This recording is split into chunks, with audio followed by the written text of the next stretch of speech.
It's not about learning the tactics. It's about learning how to become the person that can use the tactics. All right, listen, if you are a coach consultant, I know something about you. The average is you make less than $5,000 a month, okay? And you never, ever get to $20,000 a month. I think the exact number is $4,524 a month. That's your average. But most coaches, consultants never get to the $20,000. But the number one reason is because you're having a hard time attracting clients. You need client attraction. Well, the good news is my friend, my coach, my mentor helped me make $35,000 in less than a week. And it was all the information from his paid ad playbook, Mr. Marquell Russell. He has the receipts to vouch, including myself, okay? Listen, he helps you attract clients. You need the paid ad playbook. If you want to get 50 to 100 new leads every single day, you're going to need the paid ad playbook. To this date, his clients have generated over $500 million in sales, $500 million. And he's giving you this paid ad playbook for free, absolutely free, 100% off, just for our Social Proof listeners. Listen, so if you are a coach, a consultant, a service provider, a course creator, and you want to get people to pay you $3,000 to $10,000 for your product or service, for your expertise, you need to go to socialproofgift.com. It's a gift for you. Socialproofgift.com or text proof to 904-447-5274. All right, let's get to the episode.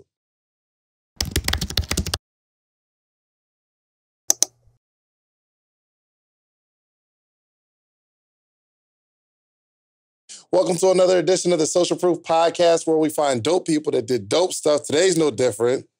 We got Mr. Dan Henry. Now, I'm sure people have seen your ads. If they're online, unless they have a restraining order against me, yeah. You stalk people That's online. That's what it takes to get rid of my ads. Really?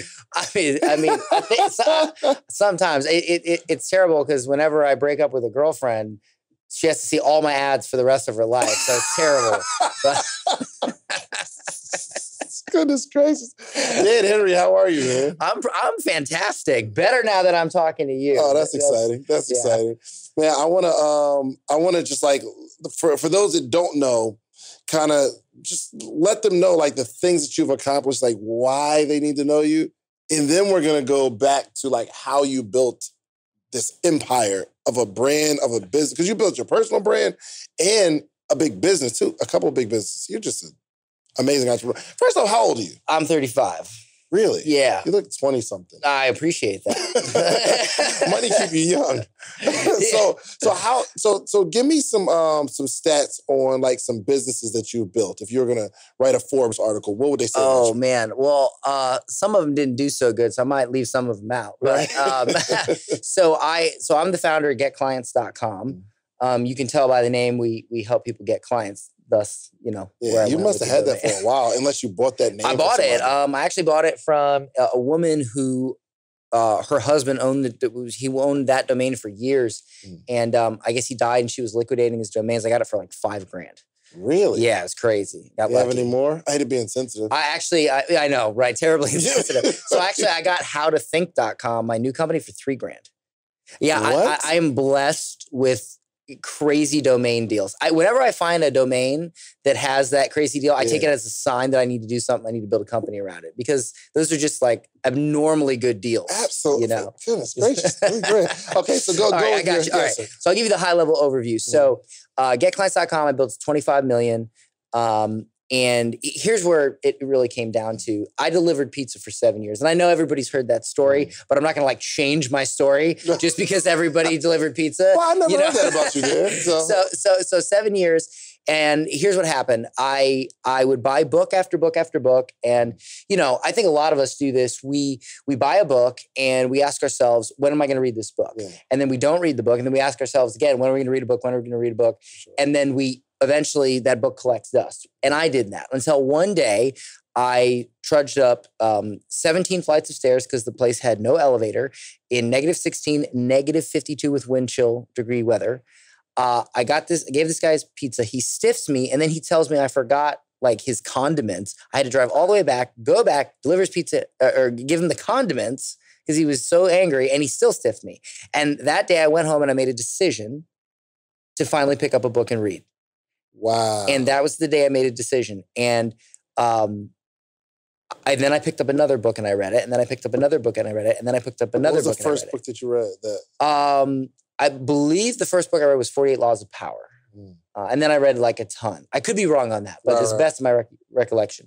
And I just kept reading, and eventually I started small. You know, I built websites for people. You know, a lot of us did, and eventually I got to the point where you know, I got into affiliate marketing. I did pretty good with that, and then you know, things went south there. So I took the money and I started a local bar.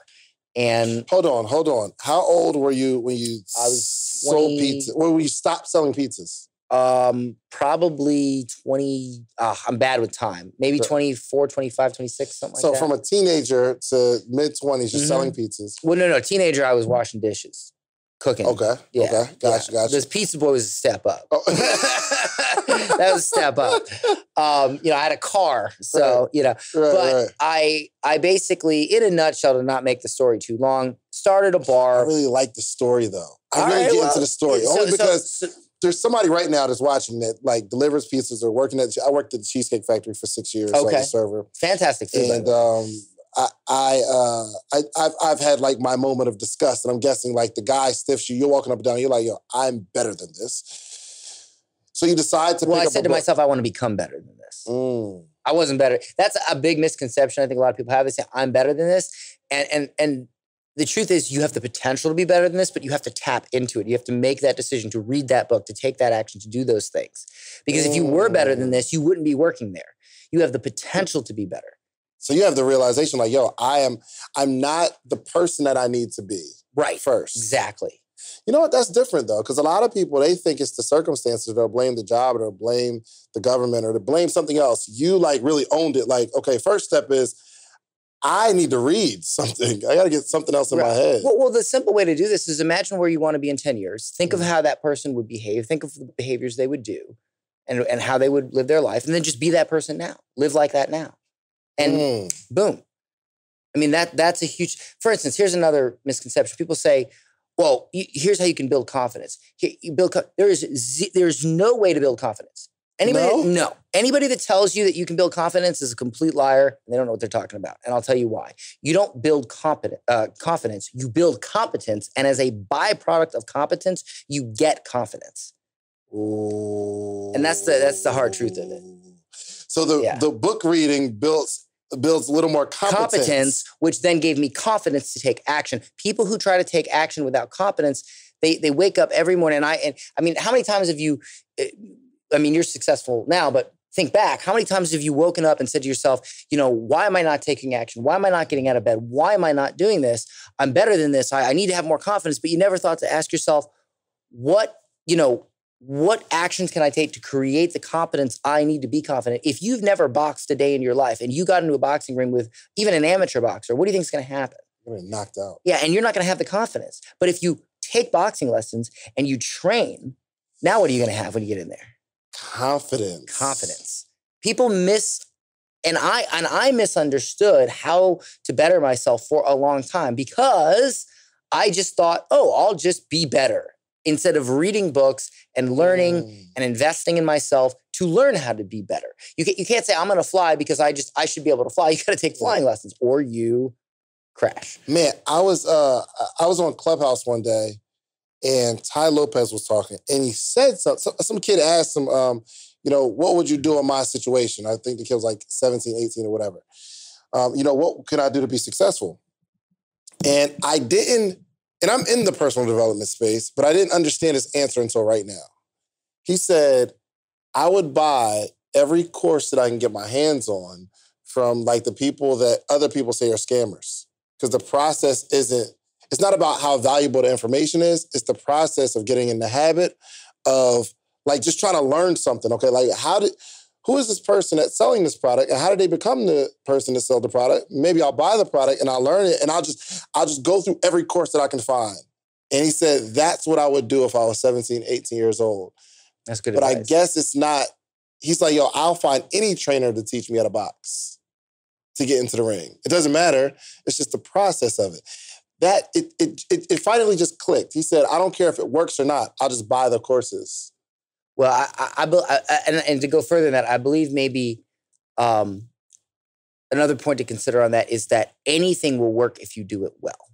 And it's not about learning the tactics. It's about learning how to become the person that can use the tactics and execute the tactics. And that's what people miss. You know, they'll say, oh, mindset. If you're the type of person that says, I don't need mindset help, you need it more than anyone. I mean, really, you really do. Like that's how I know, you know, and I'll tell you, I've been paid upwards of $100,000 for business consulting. And every single time I get a question, 9.9 times out of 10, it is not an actual business question. It all comes back to critical thinking, mindset, or how you view yourself so that yourself can make the move you need to make. It always comes back to that. And that's what really got me about it, because I've been on thousands of coaching calls.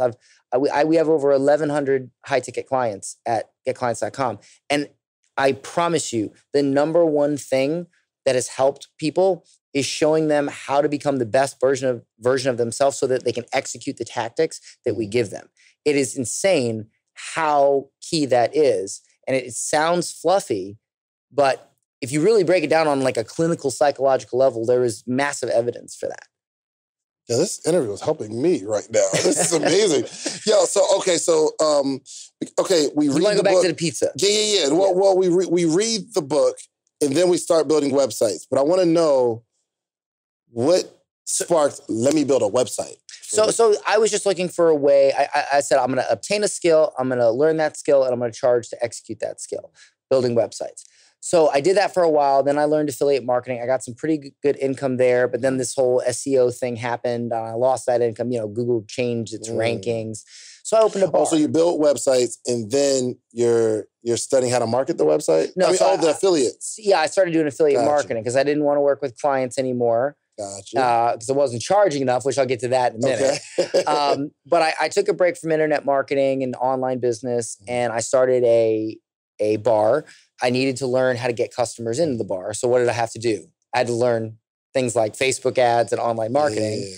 So I got good at that, built the bar up. I sold it for very, very large profit. Whoa, bro. Hold on. So how long did you own the bar?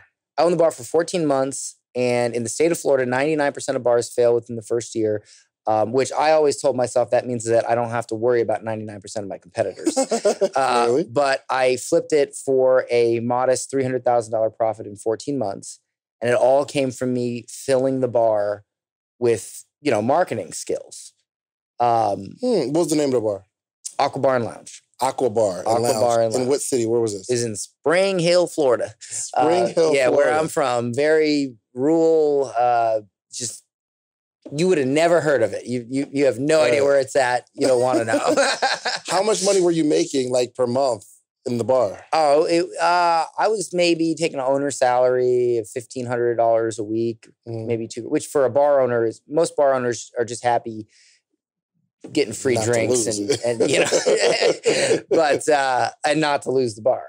But anyway, that's where I learned my core marketing skills. And that just snowballed into different iterations. Like I started an agency where I did marketing for other local businesses.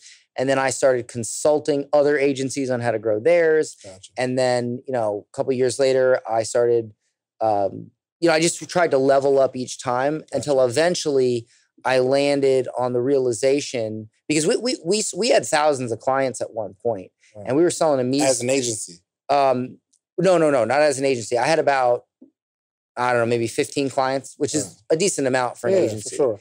But I wanted to get out of that. I wanted to teach because I don't know if you can tell or not, but I get fulfillment out of teaching. Yes. And we're going to get to the teaching, but there's so many things, so many questions I got, especially about you start a bar, 14 months later, you sell the bar.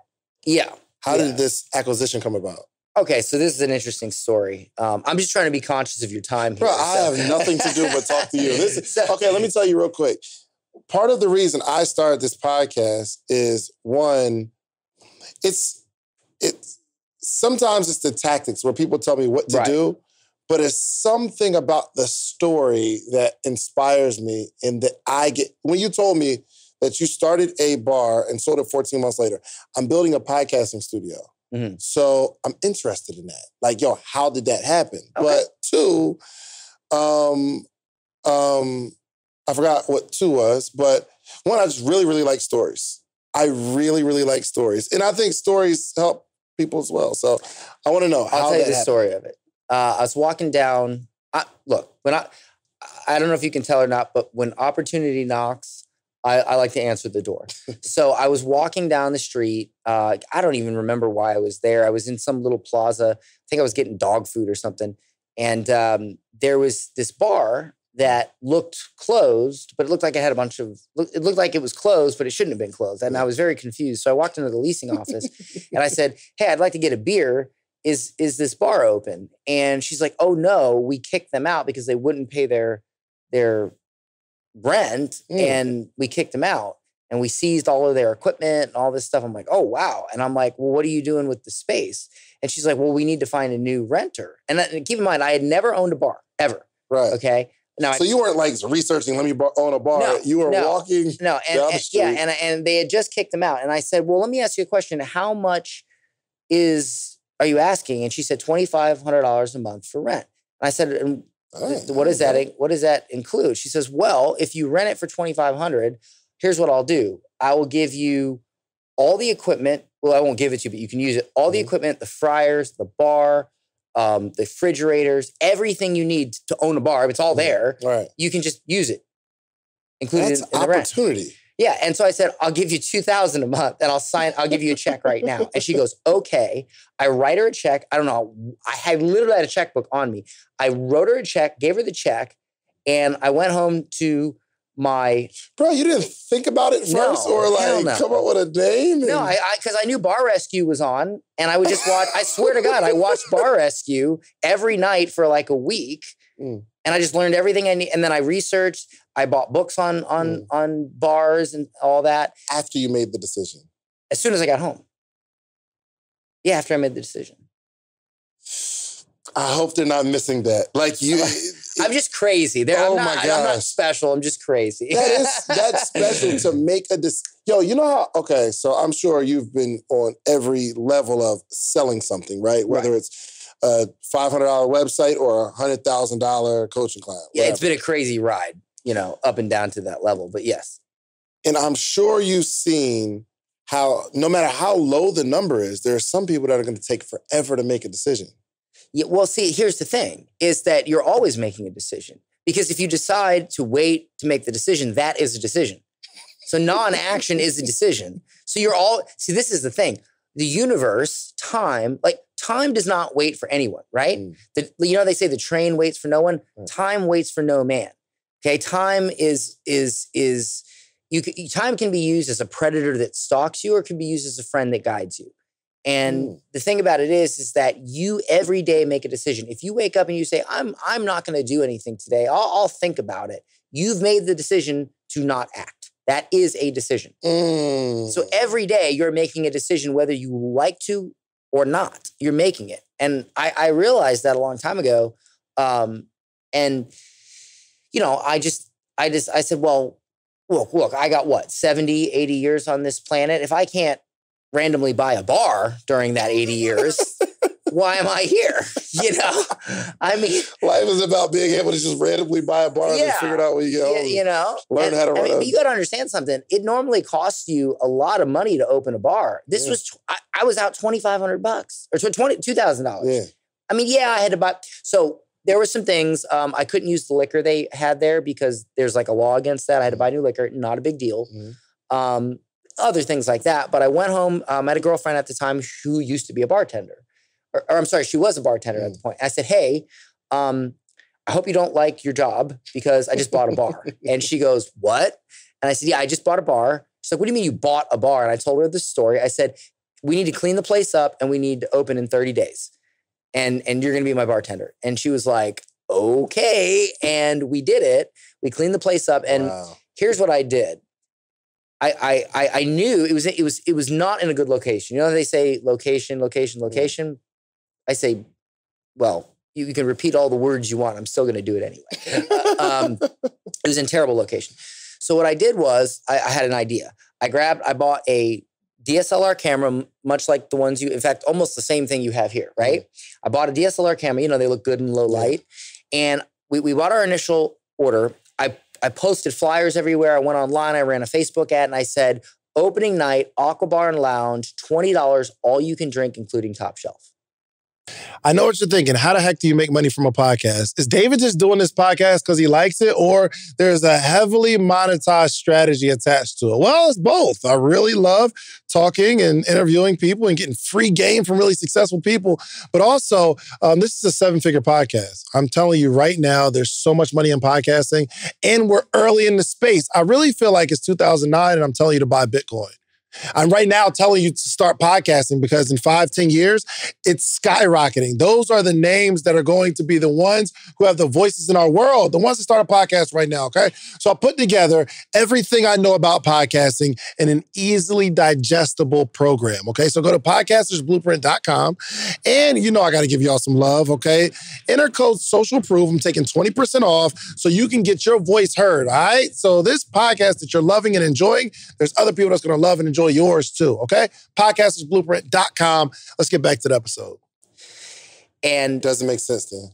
No, it'll make sense in 30 seconds. I know, it sounds terrible, right? So we did that. Half the town came. So here's what I did. I took the camera, and all night I had one job. I went around and I took as much footage as I could of the place packed and having fun. Mm-hmm. I took that footage, I chopped it up, and I made ads. Right now, we lost our butt that first night. Of course. We lost our butt. But I had footage of this place looking like the hottest place in town. And then I ran ads and I said, come to Aqua Bar and Lounge, the hottest place in town. And I showed that night. Well, when people saw that, they said, wow, this place looks hopping. And they kept coming, which made it continuously hopping.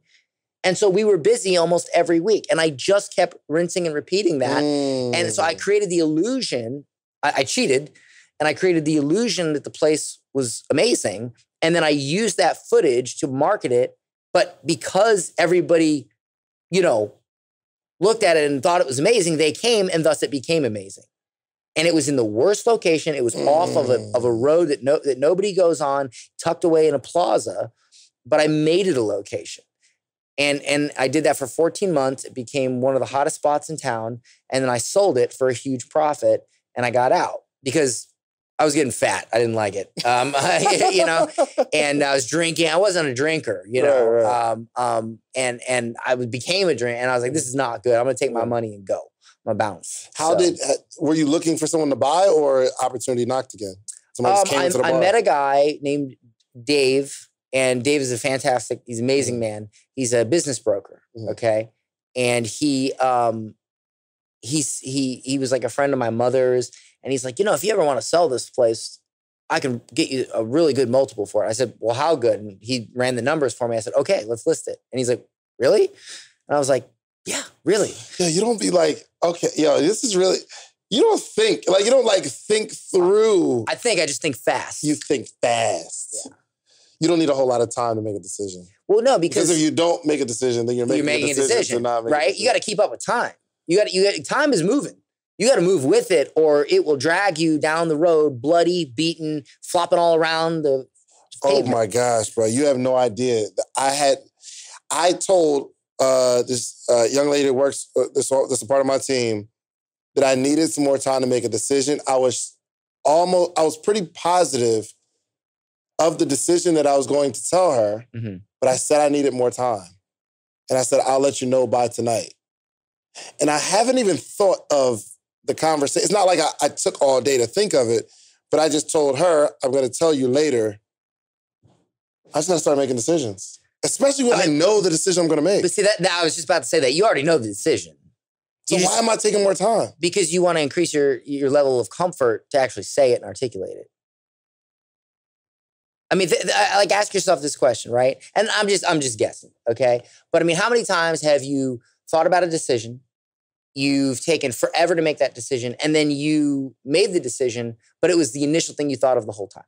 Every time, almost. Right. So the thing is that, and I've dealt with this in my life where, I will make a decision. So it's kind of like sales, right? I'll use an analogy here. Sales is not necessarily like a call where somebody already knows about your product, they're already aware of your product, they already want your product, but they're getting on the phone to have a sales call. you're not supposed to sell, you're supposed to close. You see, selling is the art of convincing someone to buy something. Closing is the art of helping them become comfortable with actually pulling out their credit card and making the transaction. And so a lot of people, I believe, it's something that I realized, that there's a difference between making a decision and taking action. You can make a decision, but that doesn't mean you've executed it. And the gap in between is simply how comfortable you are. And have you ever heard the term, get comfortable being uncomfortable? Yeah. So it's sort of like when you go to the gym, right? If you go to the gym and the next day you're not sore, what do you think?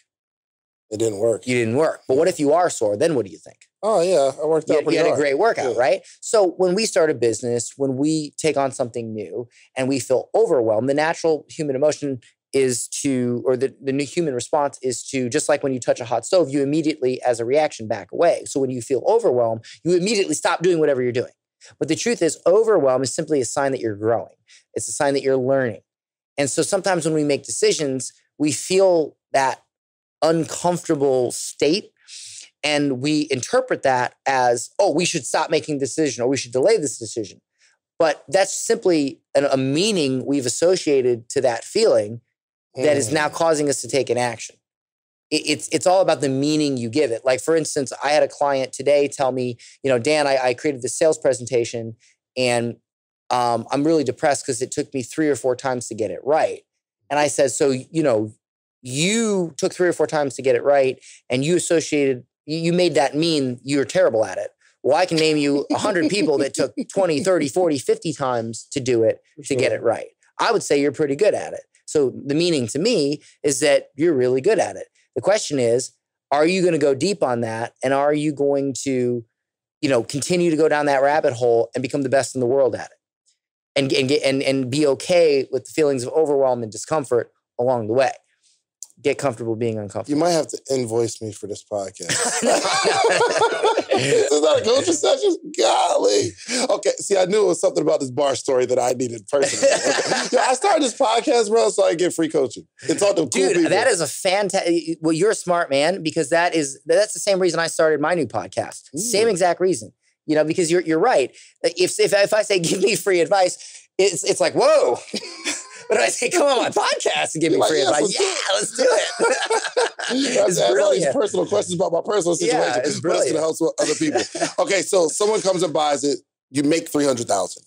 So yeah, when it was all said and done, and I'm not trying to throw out numbers or whatever, I'm just trying to say most bars in the state of Florida do not make anything their first year, let alone make money and then sell for, when it was all said and done, a $300,000 profit. How'd that feel, though? Like, to start a business and sell it? Well... Because you're in your 20s at this point? Yeah, I was like, I think I sold it in 2014, 15, 12. I'm terrible. You get money for a long time, dude. Yeah. Okay. I know. I'm bad with bad memories. Memories are not so clear. Sometimes when you move fast through time, you drop stuff. For sure. Absolutely. So you take the money and we do what now? So I took the money and I did what any young kid would do with a lot of money. I made bad investments because I did not create competence around investing. And I lost most of it. In fact, I lost all of it.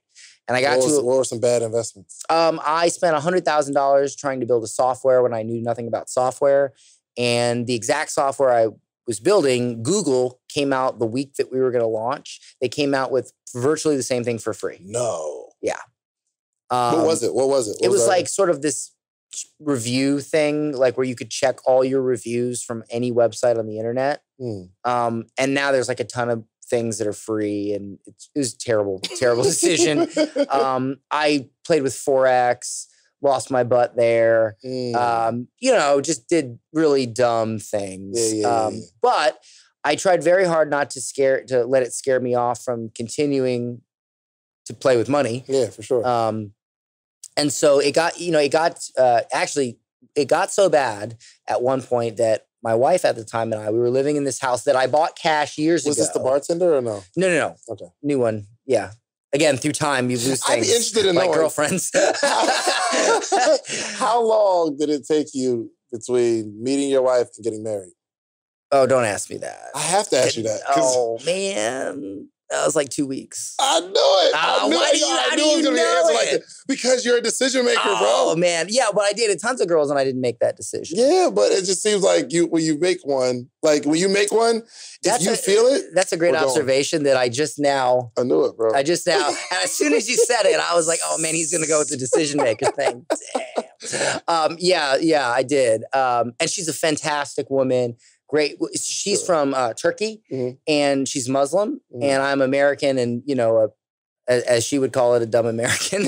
And so, but we never had any fights over religion or anything like that. It was just a cultural, it was very different cultures. And, we were married for 4 years. We just had lunch yesterday. We're very, oh, good. Yeah. We're all good. We have lunch with the kid and we go places with him and stuff. It's all good.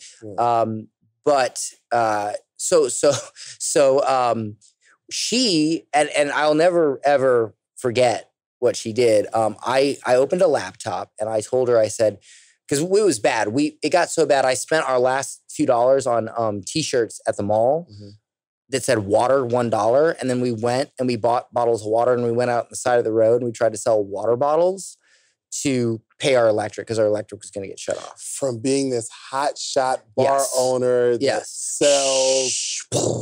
Yes.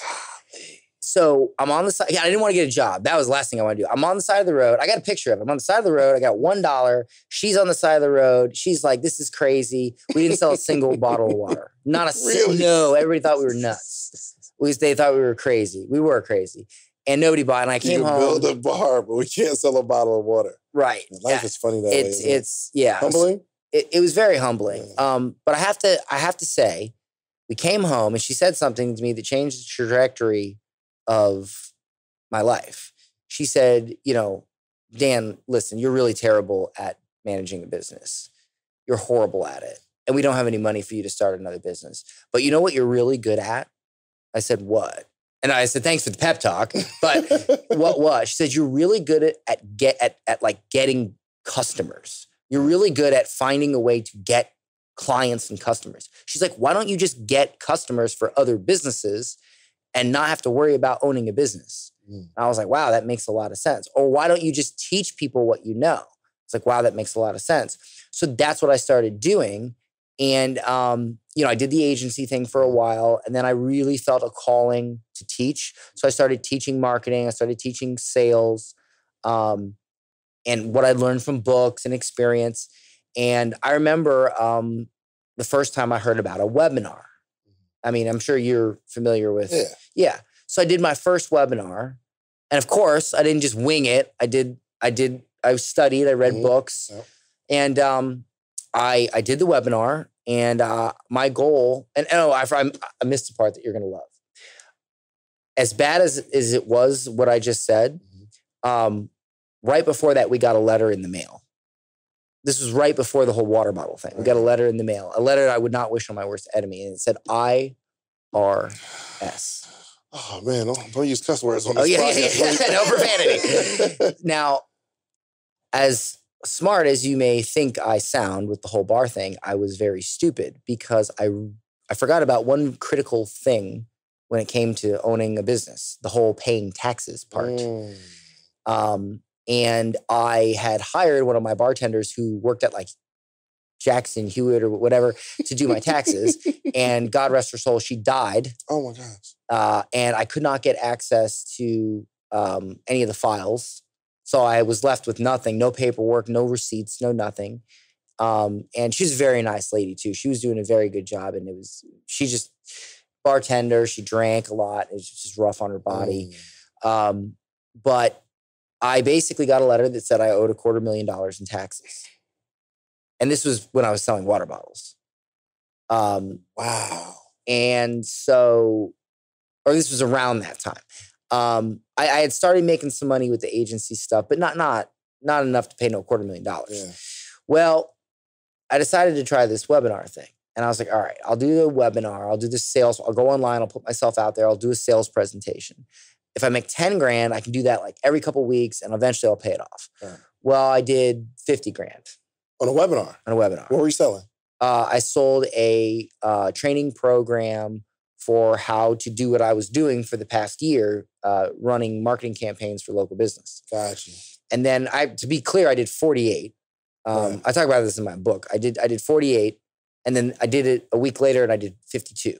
So in the course of a couple weeks, I did $100,000, and I said to myself, I made a decision that day. I said, I don't care about nothing else. I wanted to be a rock star. I wanted to be a professional baseball player. I wanted to be a lot of things.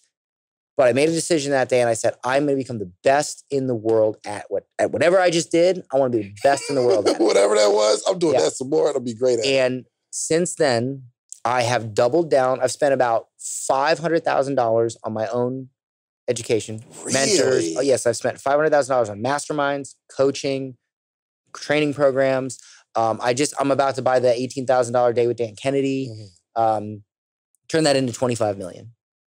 Goodness gracious. I hooked up with Myron, bought his thing, went out, made $1 million in a day, saw him from stage. Oh, so you got your shield. Yeah. Oh yeah. I got that. I was like one of the first ones. Yeah. Yeah. You should see the room now. Oh yeah. I know. I felt special then, but now. From where it's grown, I'm sure it's probably y'all and it was like a few of y'all in a room. Yeah. And he's amazing. It's grown tremendously because he knows his stuff. I love to choose mentors that know their stuff. Yeah. And let me ask you before you move on. You're spending this money on personal development and business education. Are you spending the money? What has the most value for you? The information that you get, that you're trading for the money, or the fact that you are investing money, putting money? Ooh, that's a very good question. I think it's a symbiotic relationship. The more you spend, the more you pay attention, and the more you pay attention, the more value and action you get. If I give you something for free, you might take action. But if I charge you $50,000 for it, you're darn tootin' gonna do it. You know. So I can't believe I just said darn tootin', but I don't know if there's a profanity filter on this podcast. So it's the first thing that came to my brain. One word is banned for now on. Yeah, I mean, I just went in the white archives of my brain. I think I've only heard that word on TV. It's good. But so yeah, I would say it's you kind of have to have both. They're symbiotic, and But see, that you make a good point, because I killed myself for years selling $1,000 consulting, $500, $2,000. And when I learned to raise my prices, I learned a few things. I learned, number one, life is way easier on me. I'm way less stressed. We make way more profit, way less employees. And that gives me a higher ability to serve and do a good job. Number two, you get better clients that pay attention, and clients that take action, and thus get way better results. I'll just give you an example. I had fantastic gentleman, Jason Phillips, gets on the phone with me, and he had a bit of trouble with his offer and scaling. He was doing good though. He was in the 6-figure range. He was doing like 150 a month, right? Gotcha. And sold a fitness coaching offer, and this was well into my career. I built the Competence, Sure. And he wanted to buy a house, and he said, "Listen, Dan, I got two choices here. I can give you $55,000 to work with you personally, or I can put it as a down payment on this house." I said, "Well, here's what I'm going to do. I'm going to ask you several questions. I want you to answer them honestly. And if I honestly feel I can help you, I will tell you, and I will promise you that if you just wait a few months, you'll be able to buy a house 2, 3, 4 times the size." And I asked him the questions, and I could tell, because I never take money from anybody that I know I can't help. Yeah. So he told me all his problems and everything. And the guy, by the way, the guy's a fantastic entrepreneur. I'm not saying I'm fully responsible for anything. Sure. I just helped a little bit. Can you tell me some of the questions? It was about, the questions were around what his offer was, who it was for, why they wanted it, what he was charging, what the what infrastructure he had, what the result was his clients were getting, what that was worth to them, questions like that. Gotcha. And so he decided to join, and he came on, I believe, 2 calls. I gave him some advice. He never came on a call again. He within 2 weeks, made his investment back. 4 months later, he was at $750 a month, and now he's about to hit $1 million a month. So can you tell me what you told him, or what was going on them 2 calls? What did he get from you? So here's the thing. All right, look, I know you're enjoying the episode, but I got to tell you, finally, you asked for it, and we created a Patreon, okay? We created an inner circle. We have amazing stories, amazing information, the how-tos from the episodes. The only thing we're missing is a community. So it's about that time. We put together a Patreon, we put together a community because we have to have conversation around the information. So even this podcast we're listening to right now, there needs to be conversation. I want to hear what you got. Like, let's throw some stuff back and forth. And because we're like-minded, we're all going in the same direction. When we connect in a community, we can connect on other stuff outside the community because we're building real relationships. Okay. So check out the Patreon. We got 3 tiers. I don't care what tier you join. The support is appreciated. Okay. Thank you so much. Now back to the episode. Do you play golf? Yeah, I'm not good, but... All right. Let's say you're really good at golf, right? But you have a flaw in your swing and you get your slice, right?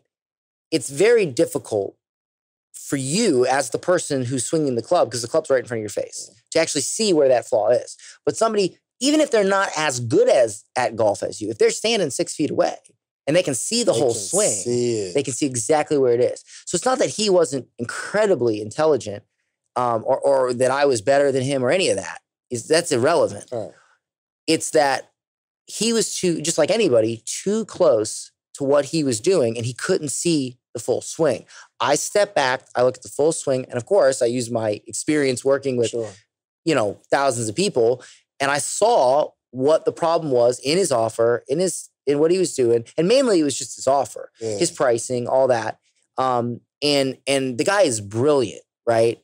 And so, I saw what was holding back that brilliance, at least in my department that I could help. Because like me, he has tons of mentors. We all do. And so, he told me one day, he said, Dan, I just had 1 or 2 calls with you, did that one thing and it blew up. And it was just that one correction in that swing. And, I think he's at almost $1 million a month now, or maybe he's hit it. But the thing is that sometimes it just takes that one little correction. For sure.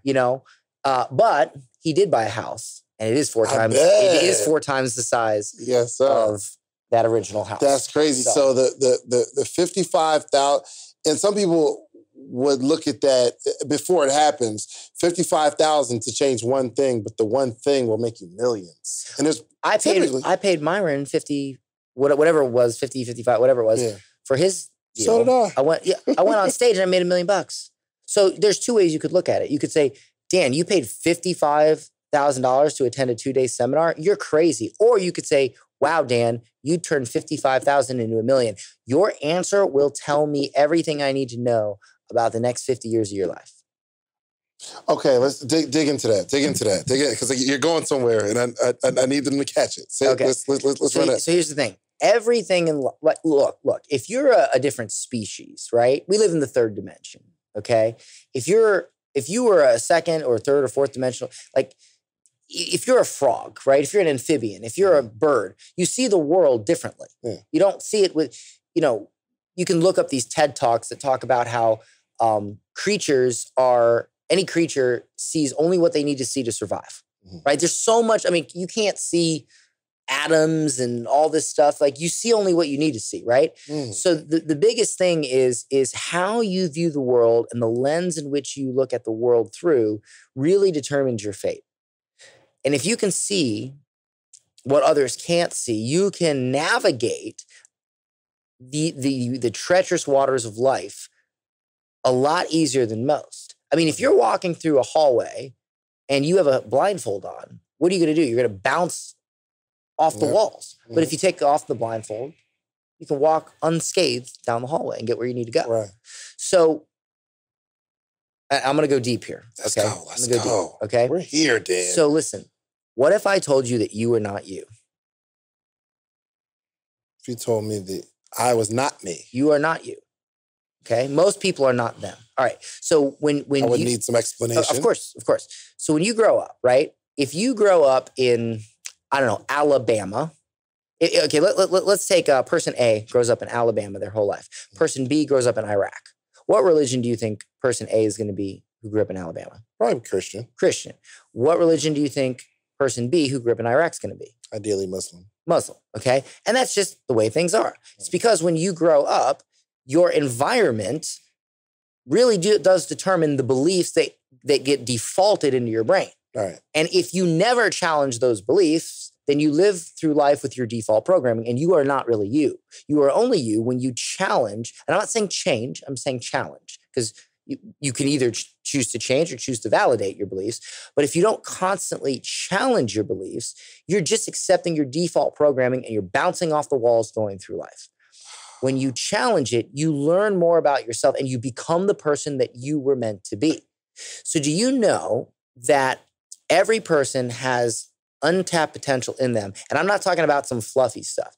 We have thousands of years of human evolution locked in our brain. When you actually get out of your comfort zone and you try something new, you form new neural pathways in your brain. Just like when you lift a weight, you form new scar tissue in your muscle. Mm-hmm. Those neural pathways unlock information stored in your brain through thousands of years of human evolution. And you can become a higher version of yourself. You can become a more optimal, refined version of yourself. It's all there. But you see, people go through life if they never push themselves, if they never challenge themselves, if they never take themselves to the limit, challenge their beliefs, push themselves harder, they never form those new neural pathways and they never unlock that potential that has been there the entire time. And that's when they say everyone is special. You know how some people say, well, everyone's not special. Yeah. No, everyone is special. It's whether you choose to unlock that power that's already inside of you so that you can become special. Wow. So when did you realize that you were not you? I realized it was a slow realization, but I started to question things and I started, again, reading a lot of books. And I there was a moment. I used to do one of my early businesses was I did airbrush tattoos. And you are a I know. I'm entrepreneurs to the core. I know. So I was doing like festivals and stuff. And one day I got asked to do a private party. Some family saw me at like a local festival and said, hey, we would love to hire you for a birthday party. I said, sure. Gave him my card. I show up, it's like a $4 million house. Jeez. It was this incredible, I had never seen people this rich in my life. Okay. And I brought a buddy with me to help. And I was there and they had these cars and they had a catering. It was insane. Never saw that level of wealth in my life. Mm-hmm. And, my friend that was with me kind of took it harshly. He kind of had this sort of like, these people suck, rich people, blah, blah, blah. Was that his thought? Yeah. Oh yeah. He's like, these people with their, this and that. Like he was very, and I didn't have a thought yet because I was so overwhelmed. Mm-hmm. And so, I had a moment to talk to one of the family members, the husband. And I think he could tell that my buddy was like, it was apparent. I was getting nervous because I was like, don't mess up this gig, But the guy was very kind. Yeah. And he gave me a piece of advice. He said, because I pulled him aside. I said, I'm going to ask you a question. I'm going to sound like a total idiot. And he's like, okay, go ahead. And I said, how do I do this? How do I get rich? Right. And he kind of laughed and he looked at me and he said, step one. He said, understand that those who are offended by wealth will never attain it. And believe it or not, I am sitting here with you today, blessed to have accomplished what I've accomplished. And that person who I still know, who I told you about a minute ago, still lives at home with his parents and he's in his 40s. I was about to ask you about him, where he's at today. Wow. And I love him to death. is offended by wealth? I think he's a little bit less offended now since he knows me and he's seen it and he's listened to some of my stuff. Right. But I know a lot of people like that. They're very angry. And the reason they're angry and they say that people, oh, they must be a scammer, daddy must have given it to him. It's because if they can admit that that person worked hard and did it, that in their mind means that they must have failed. And then nobody wants to accept that. Nobody wants to accept that they failed or that they've missed the mark or that they haven't done. So they have to associate success with scam, daddy gave it to them, they did something wrong, etc. And that gives them an excuse to be and maintain and stay where they are. Goodness gracious. And now I guess like hindsight is when I was working at the Cheesecake Factory, I guess I had like a blindfold on walking down the hallway and like I was just bumping into stuff, but I was doing it so long, I thought that's what life was like. I thought everybody was just going through the hallway, bumping into stuff. And then I found a mentor that kind of slowly takes broke your state, changed it. My awareness to know, okay. Yeah. The fact that you said when you were delivering the pizza, saying, yo, I'm not the person. Because back then I thought I was. I thought I was like, if I just keep doing this, it's only a matter of time. You know what I mean? Like, because I'm talented. But the fact that I think you figured it out a little earlier that I'm not who I need to be right now. And once you accepted it, then it seems like you start this business, that business, this business, that business. It unlocked something and it just spiraled. And then you ask the guy, you have the fortitude to ask the guy, hey, I don't have this. It doesn't seem like I know how to get it. How do you do this? Exactly. Ask. Well, that's the thing. So many people are afraid to look stupid. Look, I'm going to say something that's probably going to offend a lot of people. Let's do it. Okay. What is better? What is worse? To look stupid or to wake up at 80 years old in a nursing home, and not the nice one, the one where orderlies beat you, and ask yourself the question, should I have asked that question 50 years ago, 70 years ago, 30 years ago? You won't care that you looked stupid then. So like, here's a little technique that I do. I try to put myself in a future moment that I don't want to be in. So, for instance, how many times have we, look, everybody has this person. There's always one person that we have an issue with. Maybe it's a friend, maybe it's a family member, and we get into a fight with them. We don't talk to them for a long time, right? Everybody has that person. There's probably somebody. 100%. 100%, right? And so here's what I like to tell people in that situation. Because I can see how bad it can go. My ex-wife, she had this issue with her father. And she was going to talk to her dad for the first time in years. But then she said to herself, well, I'm going to wait till Christmas. Well, it's not Christmas yet. It was this Christmas. Well, a few weeks ago, he got sick and he had an issue with his brain. And due to COVID protocols, she couldn't go see him. And he's in Turkey. They would not even let a nurse bring a phone in for her to talk to him. And he passed away. Oh, no. Yes. And they had unresolved issues. And it was it was her dad, but just me watching that happen, it was one of the most horrifying and painful things to witness. And this is where I sat down, I went home that night and I really reflected on it. And I said, I don't want this to happen to me and I don't want it to happen to anybody else. There's got to be something I can do, something I can come up with. And so I thought of this and I said to myself, what if you think of somebody, because we all have that person that you haven't talked to, right? Yeah. You take a piece of paper, you take a pen, and you think if you got a phone call that they had 24 hours to live, write down what you would say to them. Write it down. And then pick up that piece of paper, grab your phone, and call that person right now and say it to them. This is hitting so hard because I'm having issues. Like there's some conflict in my own family, right?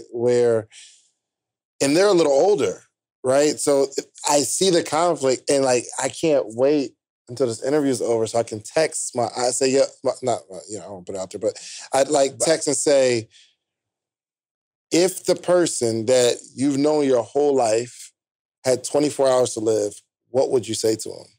It surely wouldn't be, I can't believe you did this and that and this and that. At all. You're right. You're absolutely right.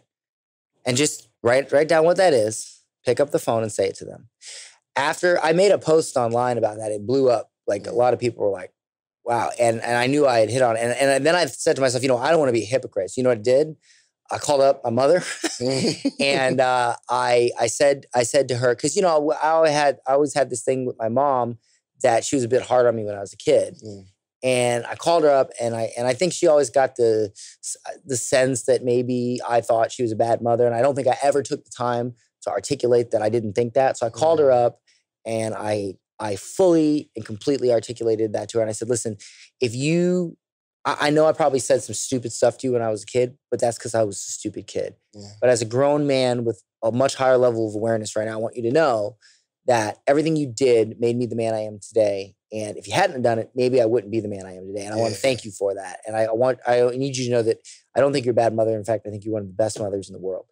And I immediately called her and said that. And so that drove me to do that. And I try to, it really sucks that we have to see something or we have to go through something before we take an action. For sure. And then sometimes it's too late. And I feel like there's too many people. Look, I love business. I love teaching people to make money. I really do, because it can change your life. But at the end of the day, I believe there's a lot of people out there, myself, perhaps you, perhaps a lot of people that can really serve and entrepreneurs are smart.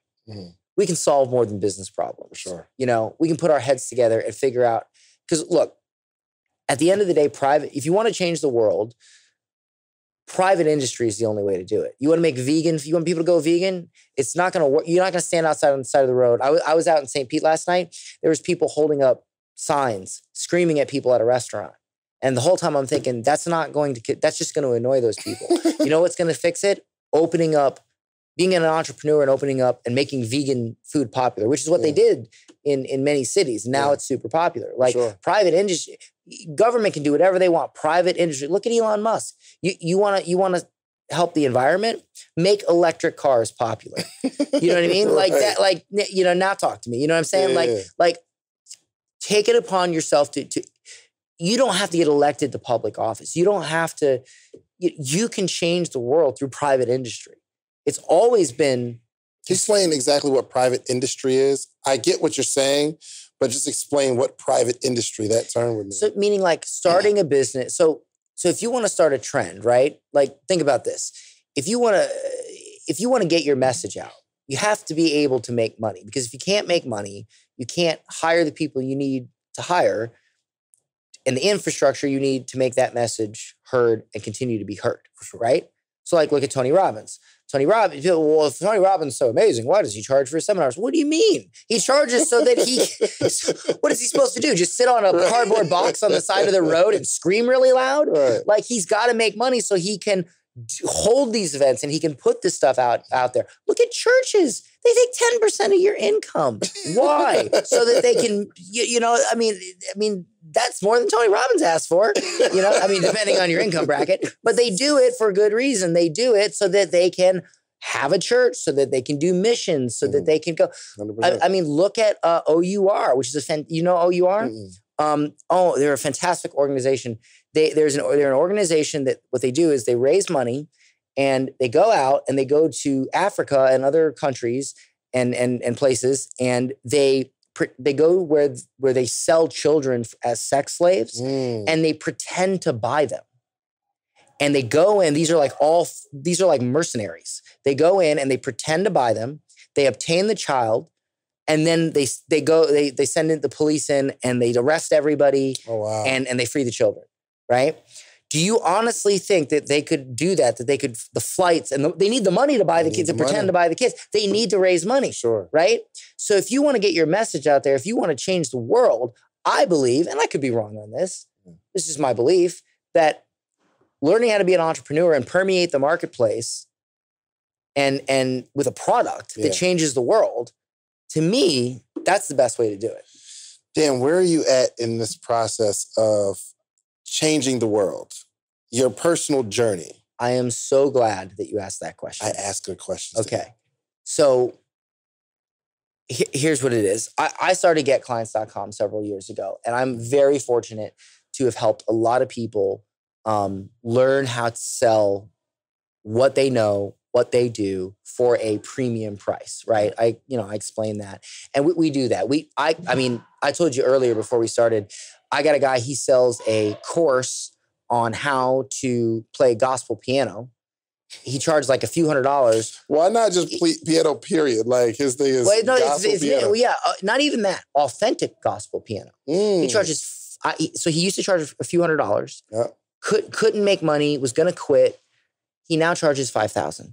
We taught him how to tweak that offer to charge $5,000, and he now makes $50,000 a month. His name is Vaughn. He's a very nice guy. And that's what we do. You have a product, you're not charging enough. We teach you how to charge more, get clients, and close those clients.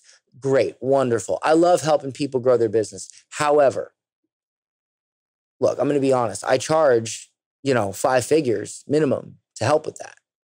And it's a great return. You get it back. You make 1 sale, 1-2 sales, you get it back. Sure. But in my thousands of coaching calls, in my hundreds of in-person, seminars or mastermind events or whatever, I have learned that at the core, people, yes, marketing advice, sales advice, these things do help people, but there is a deeper thing that helps them, the will to act, to move, to take action, confidence, believing in yourself. These are really the drivers behind making those tactics and those techniques work. And I've already made my wealth. If I died today, I would be extraordinarily unhappy with my life that I didn't help enough people. And so what I did was I started howtothink.com. Yep. And that is not expensive at all. In fact, howtothink.com. Howtothink.com. And what it is, and this is a passion. I'm not going to make hardly any money off this, and I don't want to make a lot of money off of it. But here's what I decided to do. I recorded hundreds of 5 to 8 minute, little 5-minute audios. These are success mentoring audios. And when you sign up, we're starting it at $7 a month. You get a 5-minute success mentoring session from me, dripped out to our app. We have an app on the App Store, all that. It's called How to Think. And you sign up and you get a daily mentoring session from me every day, every single day. Because I believe if you really want to work on your confidence, if you really want to work on your mindset, if you really want to work on your personal development, you're not going to go to a week seminar and get it all done. Because what happens? You go to a week seminar, you come home, you feel good, and then a day later, you're back to where you were. Right. I believe in the law of marginal gains. If you've ever read the book Atomic Habits, the story of how the British, the British cycling team, they were the worst cycling team ever. Yeah. Bad News Bears, right? New coach comes in. I forget his name, unfortunately. He comes in. He has them wear different socks. He has them wear different helmets, different pillows to get better sleep. He improves their performance just 1% every day, marginally. And within a couple of years, they became the most dominant force in cycling. They won 5 Tour de France's. They won tons of Olympic medals. They became the dominant force, all because they just focused on getting just 1% better each day. Because if you get 1% better each day, that's compounding interest. It compounds. And so I believe the best way to work on yourself and your mindset and all of that and learn how to be successful from within is just 5 minutes a day, 1% a day. Everybody has 5 minutes a day, and everybody has freaking $7 a month. Well, not everybody, but most people. Again, we got to keep the app running. Right. But that for me is a passion project. That for me is something that can help anybody. Because look, if you have a phone where you can host the app, then you definitely can afford $7 a month. Absolutely. Okay, so there we go. So everybody, okay, and we we have a business mentoring upgrade and all that. It's still very low cost, sure. but that for me is a passion project because I don't want to just help people that can afford to pay thousands of dollars for consulting. I want to help everyone, and so. That for me is my new why. That for me is my new passion. And that's how you're going to make your dent on this world. Yes, that. I want hundreds of thousands. Within 5 years, I want at least 100,000 users on that app. And I want to really, and we've gamified the app. Like if you refer new members, you earn Think coins, and then you can use those Think coins to buy more courses on the app. Mm-hmm. So you don't even have to pay for them. You get your little code, you share it, you refer other people to the app, and you earn coins, and you get to buy other content on the app. I appreciate that. I really just think that a lot of people, and I'm not saying what to think, I'm saying how to think, how to critically think. I think if the world knew how to think better, we would not be in the place we are in. We would not have a lot of the troubles that we have. And I think people would be happier, healthier, and more successful. Yeah. And so that's my why and my new thing. There's a kid named Dan who delivers pizza. Just like over it. I mean, just fed up with life. And you meet Dan in the streets, and maybe you guys are at a restaurant, and he comes over to your table and says, "Hey, you look really, really successful. How can I have all this?" Like, I mean, the same scenario that you were in with the guy in the $4 million house, but now you're the guy with the $4 million house. Ooh. And Dan, the pizza guy, who just got done running up flights of stairs, and the guy says, "I need more condiments," and he's not giving him any money. He goes downstairs. What is that conversation like? Oh, wow. That is a really great question. That's a good question, too. That's probably the best question I've ever been asked. Really? Yeah, because you went full circle with that. Wow. Okay. That's a good one. So he comes up to me and he says, "How can I have all of this?" Okay. He sees your car outside. He sees the car. He sees, yeah. So the first thing I would ask him is I would say, give me a list of reasons why you can't.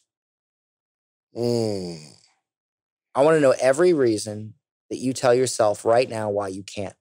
And I would go one by one through each one, and I would basically show him why each one of those is completely unfounded. Because I can teach you how to make money. That's whatever, right? But inspiring you to do it is a completely different thing. And you can't do it if you don't believe, you don't feel like you can win. Right? I mean, if we go back to the boxing example, if you don't believe and you don't feel like you can get in there and win, are you even going to get in the ring? But you have to be inspired to take the actions, to gain the competence, to gain the confidence. So I would go through all the reasons why he didn't think he could do it, and I would attack each one by one, clear all that gunk out. That's the first thing I would do, because nothing I tell that kid, absolutely nothing I tell that kid would ever help him if I didn't clear that first. So it's almost like you're emptying his pockets without, let's get all these excuses out of the way. Right. So you're left with none. Exactly. And the path is clear. If I say, hey, I want to get to Albuquerque, right? Here's the directions. But the whole road is lined with rubble and blocks, and you can't even drive the car through. You have to clear all that. You have to clear all that debris so you can drive down the road and get there. If that road is full of debris, I can give you directions. Well, they're not going to do you any good. And the question you got to ask yourself, the real question here is, do I have the discipline and the fortitude to do the hard thing? And the hard thing is to work on myself. That's the hard thing. And believe you me, I am in no way saying that I've achieved any level of personal development that's substantial. I'd like to think that I work on it. This interview displayed that you have a certain level of understanding, and probably when you're 50, you'll look back at this kid you are. Right, exactly, right? Well, that's a great point, because, a lot of people, I'll give you one example, right? One thing that kid would say is, well, I'm afraid to put myself out there because if I do this or I do that, people are going to laugh at me. People are going to call me stupid, right? So here's the thing. Imagine for a moment that you're a doctor and you get out of medical school and you're going to be a brain surgeon, right? Imagine, now, do you think that doctor, when he gets out of medical school and he performs that first brain surgery, do you think he's going to be anywhere near as good as the doctor that he will become in 10 years after he's done 1,000 of those surgeries? No. But will he ever become that doctor that's done 1,000 surgeries if he doesn't start with one? So that's the thing. That's what you got to ask yourself. Am I willing to be uncomfortable and put something out there that kind of sucks now so that it can become great? Because most people, they don't want to put something out. I don't want to put anything out that's just okay. It's got to be perfect. Well, the thing is, there's no such thing as perfect, right? Because if you go, no blade of grass is perfect. There's not even a perfect circle. There's no perfect circle in nature. Really? No. Even a computer can't generate a perfect circle. Do you know that? I didn't know that. Yeah. You cannot generate a perfect circle only exists in your mind. There is no machine. There is no natural or digital perfect circle. It does not exist. So good.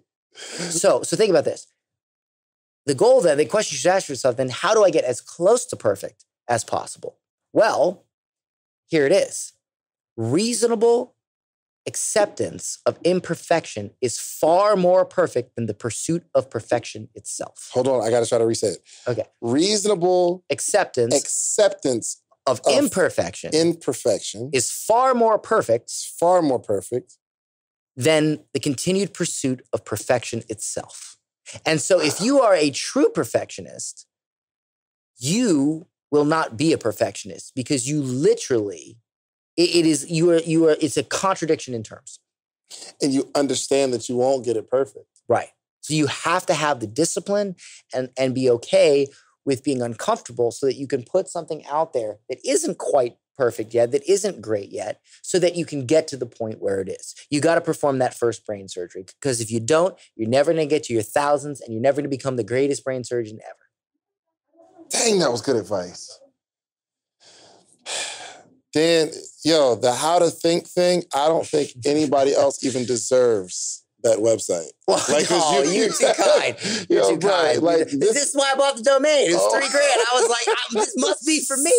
This must be for me. Bro, you are, I can say that you are one of the greatest thinkers that I've interviewed. And then I'm not like, just like puffing you up, but just your perspective on life has really inspired me and motivated me. Like I got so many decisions that I want to make now. As the conversation's going, it's like there's so many decisions left unmade that if I know what the answers are. You know what I mean? And we oftentimes do. I don't think I'm that great of a thinker, but I appreciate the compliment very much so. I think maybe 30 years ago, someone was interviewing Jim Rohn and they're like, yo, you're brilliant. And he's like, come on, man. Right? But now, years later, we're like, yo, Jim Rohn, we hail him as one of the greatest thinkers of our time. And I honestly, truly believe that that will reveal itself. I cannot thank you for those kind of words. I think that I'm decent right now, but I'm okay with that because maybe I will be a Jim Rohn in 20 or 30 years. I can see that's a tall order. I'm not even going to pretend to make that my goal. But I and it's not even that I want to be that. It's just I am fundamentally addicted to the continued exploration and dissection of the human mind and how, because at the end of the day, that is the engine that makes all this work. Yeah. This phone, this wall, none of this would be here without critical thinking, without thought. And I think we oftentimes do not, we take that for granted. We just move through life and we don't change the oil, we don't service the engine, and then we wonder why the car runs rough. Goodness gracious! Like I gotta do a interview. I'm gonna have you close this out with like a motivational word, but I gotta pay some bills, and they're really my own bills. So this podcast is sponsored by The Morning Meetup, themorningmeetup.com. And let me tell you about The Morning Meetup. So 2017, I started this company where we get on a call every day, every morning at 8 a.m. Eastern Standard Time. Okay. We have a theme for the month, and every day throughout that month, we're talking about something that pertains to the theme of the month. And we have a book club, and every day we read a chapter, and that next morning, we'll discuss the chapter that we read, and then we'll read another chapter, then every single day. So we got like 500, it's like over 500 people that join the call every single morning. Every morning. Every morning, Monday through Friday. That's amazing. Yeah. Wow, that's a lot. I've got to get you on there. I would be honored. Yeah. I mean, like great thinkers, entrepreneurs that are either beginning entrepreneurs or they're trying to get to that next level. And that is my affinity. And I'm on there every morning. That's how I'm going to change the world. Wow. Through amazing. like the biggest book club in the world and this group that actually gathers every day. And there's like different parts of the country where they get together, have their own meetups and don't invite me, which I feel away, even if it's in Atlanta, because I live in Atlanta, they get together. That's a fantastic model. Cool. That's really cool, man. That's awesome. Let me ask you, because I like how you think. I was talking to my friend Dawn, and she's heavy in the tech space. Like she's always like, yo, you need to build something. And we do it on Zoom. And she said, because you have this model, you need to figure out how to take these people off of Zoom and it be your own technology. And it's $79 a month. Mm-hmm. That's $1 trial, so you could try it for $1 if you like it. Great. And you're talking about the book club. The book club morning me up. This whole thing. Right. It's one company. Right. Yes. So it's $1 and then $79 a month. $79. Right. Yes, correct. And how would I get it off of Zoom and make my own? So situation? That's a fantastic question. This isn't going to sound very profound. So if you were waiting for a profound thing, I hired a developer to make my How to Think app, told him what I wanted it to do. I don't see any reason, and I could even give you a connection. I don't see any reason why you can't say, hey, developer, I want you to create this app where every morning there's this broadcast or this live stream and we do this thing. And what they do is they sign up to the app. They pay the $79. They can even find it on the Apple App Store and pay right there. You got to give Apple a cut, but it's worth it because it's such an ease of, for sure. It's so easy to sign up and the retention is high because when's the last time you canceled something you bought on iTunes? Hey, good point. Yeah, exactly. You can't even find it in your phone. I don't even know where it is. I got some bird game or something from 6 years ago. I have no idea how to cancel it. So you could do that and then you could just stream there. It seems like a heavy lift to have like people like kind of like look at each other in the Zoom and. Well, do they need to look at each other? I like that. I like that vibe of Zoom. I got to rebuild Zoom, I suppose. Well, so I decided, and that's a thing, is video takes a lot of bandwidth. I decided to make How to Think an all audio platform because, people, they're driving, they're walking, they're working out, they're doing the dishes. Audio is huge. Clubhouse, that's what gave me the idea, because people are busy. Yeah. They're super busy.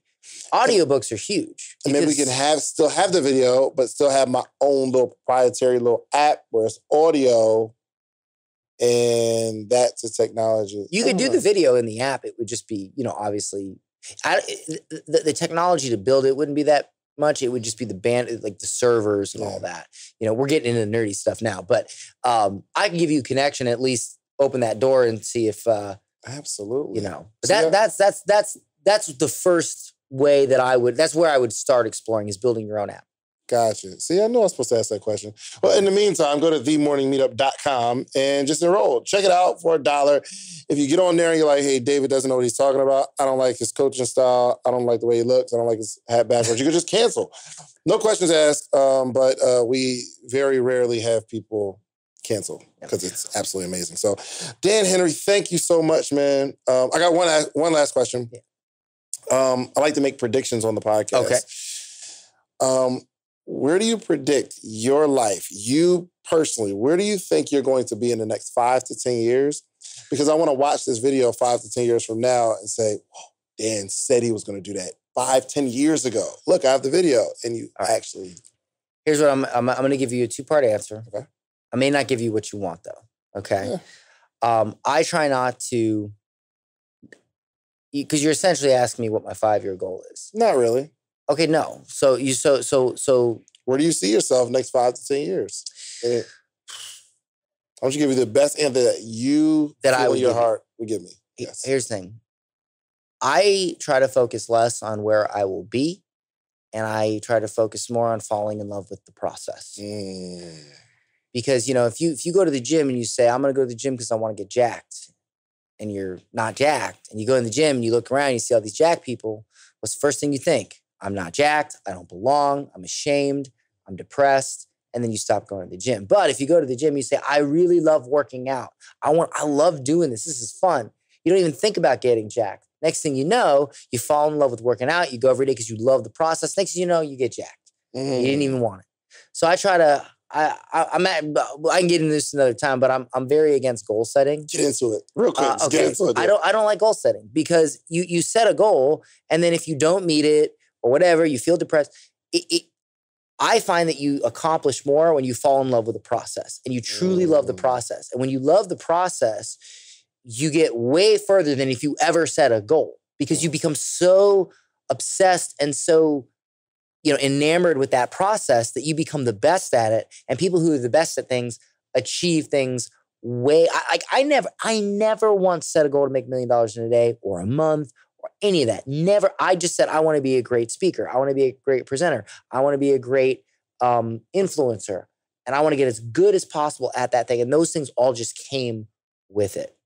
But I'll tell you one of my short-term goals. I do have short-term goals. I want to get you on my podcast. I want to get you on the How to Think podcast because I think you're a great thinker. And I think if you came in our studio and you sat down and I could interview you, I think we would have an amazing discussion, just like this was an amazing discussion. This was going to be hard to top, bro. Like, oh my gosh. Like, this is life-changing. Yeah, let's do it again. Absolutely. Well, we can definitely. I want to know about how you build. I want to know about how you get 500 people every morning. I want to know how you built that. I want to know the whole thing. Say less. We're going to get into that. It would be an honor. Yeah. I'm only 40 minutes away. Oh, really? Yeah. Okay. Well, just give me another reason to come back down here. Yeah. I mean, if you're down here in a few more days, we can squeeze it in while you're here. We might be able to do it. Is it on the way to the airport? Are you Tampa airport? Or is it kind of, Tampa. Yes, it is on the way to the airport. Oh, well, we might be able to do Wednesday. You're literally going to squeeze, you're going to go right by it. We might do Wednesday morning. That would be amazing. Okay. Let me check. Let's talk. Let's talk.